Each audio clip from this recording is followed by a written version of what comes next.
मेष लग्न अश्विनी नक्षत्र। जी हां, जब आपका लग्न अश्विनी नक्षत्र में हो और उसके अंदर ग्रह आकर विराजमान होते हो और उन ग्रहों पर अलग अलग दृष्टियां पड़ती हैं, तो किस प्रकार से आपके जीवन में परिवर्तन हो सकते हैं, वह सब आप इस वीडियो में देखिए। आज हम सूर्य की चर्चा कर रहे हैं। शुभं कुरुत्वं कल्याणं आरोग्यं धन संपदा। नमस्कार दोस्तों, एस्ट्रोलॉजिकल मिरेकल के आज के इस वीडियो में मैं राजेश कुमार पुरी, आपका ज्योतिष मित्र, आप सभी का हार्दिक अभिनंदन करता हूं। वर्तमान में हम लोग नक्षत्रों के ऊपर चर्चा कर रहे हैं, विशेषकर लग्न नक्षत्र के ऊपर, कि जब आपका लग्न किसी नक्षत्र में होता है तो जातक किस प्रकार से अपने जीवन में आगे बढ़ता है, उस नक्षत्र का प्रभाव उसके जीवन में किस प्रकार से पड़ता है। अभी तक हमने अश्विनी नक्षत्र की विस्तार से चर्चा की है और आज हम उस नक्षत्र में जब किसी ग्रह की स्थिति बनती है तब जातक के जीवन में किस प्रकार के परिवर्तन होते हैं, उसके बारे में चर्चा करेंगे। पूर्व के सभी वीडियोस आप आई बटन में जाकर देख सकते हैं और आज का वीडियो प्रारंभ करते हैं। तो हम बात कर रहे हैं अश्विनी नक्षत्र यदि लग्न में हो, यानी कि यूं कह सकते हैं कि यदि आपका लग्न अश्विनी नक्षत्र में हो और वहां पर सूर्य की स्थिति बनती हो, यानी लग्न में सूर्य बैठा हुआ है। आपने इसे लग्नानुसार तो कई बार समझा होगा, लेकिन आज हम नक्षत्रानुसार इसे समझाने की कोशिश कर रहे हैं। जब लग्न में सूर्य हो और सूर्य अश्विनी नक्षत्र में ही हो, तो हम जातक में क्रोध की स्थिति अधिक देख सकते हैं, क्योंकि हम यहां लग्न के स्वामी की बात करेंगे, मंगल है, केतु है। तो केतु का कार्य होता है किसी भी चीज को बढ़ा देना, तो यहां क्रोध की स्थिति बढ़ सकती है।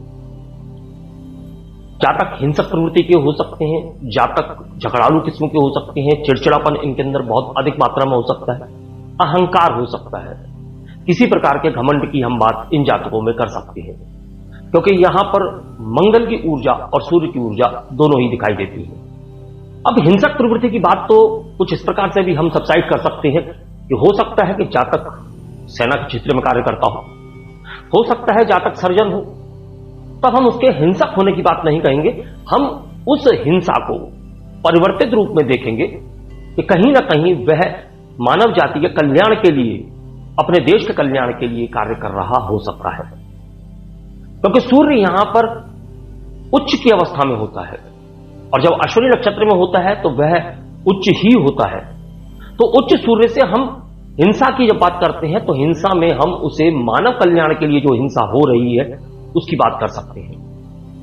तो मानव कल्याण की हिंसा में हम सर्जन को ले सकते हैं, सैनिकों को ले सकते हैं, सेना के उच्च अधिकारियों की बात कर सकते हैं। तो ऐसे कई क्षेत्र होते हैं जहां पर हम किसी प्रकार से भी सूर्य और मंगल की ऊर्जाओं को परिवर्तित देख सकते हैं। अब शब्दों को यहां ना पकड़ा जाए, यहां पर इस बात को देखा जाए कि यदि हमने हिंसा की बात की है तो हिंसा कई प्रकार से हो सकती है। आप हिंसा के शब्द को पकड़ेंगे और हम हिंसा की गहराई को पकड़ेंगे। किसी व्यक्ति के शरीर को काटना भी एक हिंसा है, लेकिन यदि सर्जन उस शरीर को काट रहा है तो वह उसके भले के लिए काट रहा है। यदि सैनिक किसी के ऊपर गोली चला रहा है तो वह देश के भले के लिए गोली चला रहा है। ऐसी कई स्थितियां, परिस्थितियां जातक के जीवन में बन सकती हैं, इसलिए इसे अन्यथा ना लिया जाए। अब हम बात करते हैं कि यदि सूर्य लग्न में अश्विनी नक्षत्र में बैठा हुआ है और ऐसे में उसके ऊपर अन्य ग्रहों की दृष्टियां पड़ती हुई, तो सबसे पहले हम बात करेंगे चंद्र की दृष्टि की। जाहिर सी बात है कि चंद्र की दृष्टि जब सूर्य पर पड़ेगी तो वह सूर्य के बिल्कुल अपोजिट में बैठा होगा, क्योंकि चंद्र की एक ही दृष्टि मानी जाती है सप्तम दृष्टि, तो वह सूर्य के अपोजिट हाउस में बैठा होगा, यानी कि वह तुला के घर में बैठा होगा सप्तम भाव में। अब सप्तम भाव से जब वह दृष्टि डालेगा तो सबसे पहले जातक के अंदर करुणा के भाव को जागृत करेगा।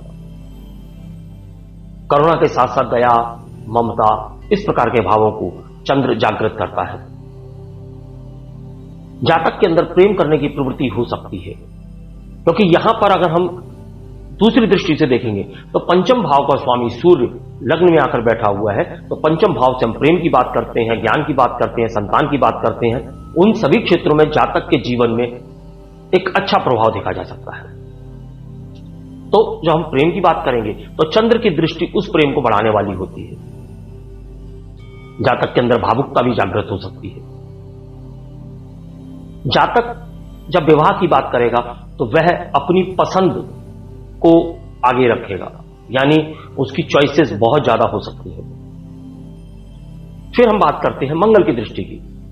अब यदि मंगल की दृष्टि वहां पड़ जाती है तो आप यहां पर जातक के अंदर अहंकार की भावना अत्याधिक देख सकते हैं, क्रोध की भावना अत्याधिक देख सकते हैं, हिंसा की भावना देख सकते हैं। और यदि किसी अन्य क्रूर ग्रह के द्वारा यह नक्षत्र पीड़ित होता है सूर्य के वहां मौजूद होने के बावजूद, साथ ही साथ मंगल से दृष्ट हो रहा है, अन्य किसी ग्रह से दृष्ट या पीड़ित हो रहा है, तो ऐसी स्थिति में हम जातक के आपराधिक प्रवृत्ति में जाने की बात भी कर सकते हैं।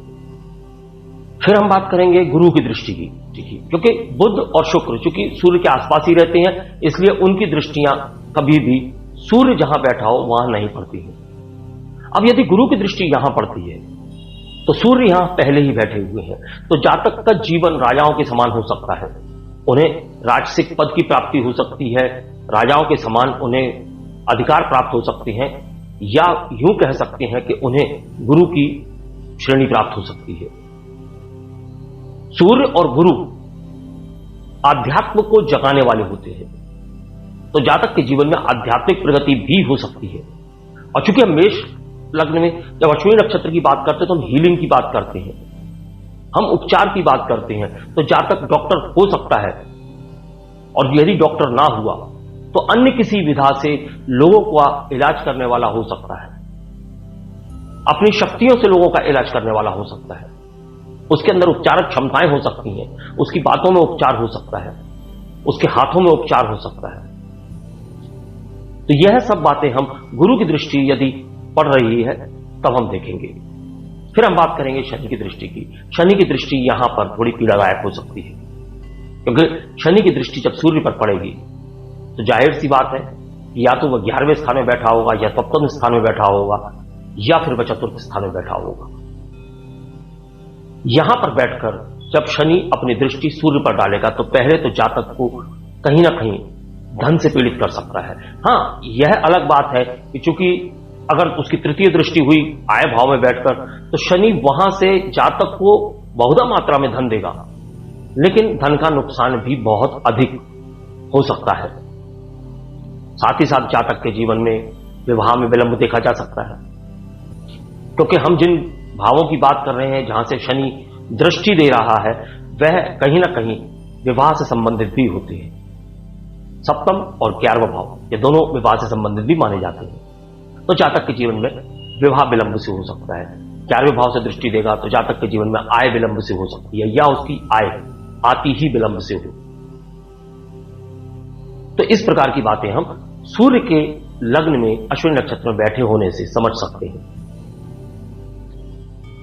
उम्मीद है कि आपको यहां तक की जो जानकारी है वह समझ में आई होगी। अगले वीडियो में हम चंद्र की स्थिति के बारे में बताएंगे। यदि चंद्र लग्न में अश्विनी नक्षत्र में बैठा हो तब जातक का जीवन किस प्रकार का होगा।